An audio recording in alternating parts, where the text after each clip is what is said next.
कौमी असम्बली में opposition leader राजा रियाज ने कहा है कि उस्मान बुज़दार की करप्शन के हवाले से 3 बार इमरान खान को बताया मगर कोई एक्शन नहीं लिया गया। राना सनाउल्लाह के खिलाफ इमरान खान के कहने पर झूठा मुकदमा बनाया गया। इलेक्शन कमीशन के फैसले के बाद इमरान खान चेयरमैनशिप से इस्तीफा दें। वो फैसलाबाद में प्रेस कॉन्फ्रेंस कर रहे थे। 3 दफ़ा मैंने ये खान साहब को बात की, लेकिन वो टस से मस नहीं हुए क्योंकि वो खुद इसमें मुलव्वस थे। वो मुकदमा जो दर्ज कराया गया राना सनाउल्लाह पर, वो मुकदमा इमरान खान की अमा पर दर्ज किया गया। जो इंडिया और इसराइल से आदमी पैसे लेता है, आप खुद अंदाज़ा लगा लें वो पाकिस्तान का कितना मुबे वतन हो सकता है।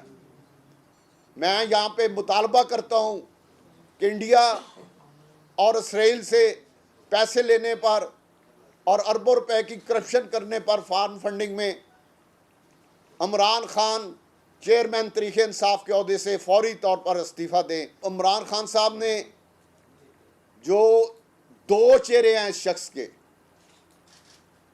एक चेहरा इस्लामी टच वाला है और दूसरा चेहरा है पाकिस्तान को तोड़ने वाला, पाकिस्तान के नौजवानों को गुमराह करने वाला। मुल्क के लिए फितना है, एक फसाद है और नौजवानों को गुमराह कर रहा है। मैं समझता हूँ कि इस फितने और फसाद से इस मुल्क को बचना चाहिए।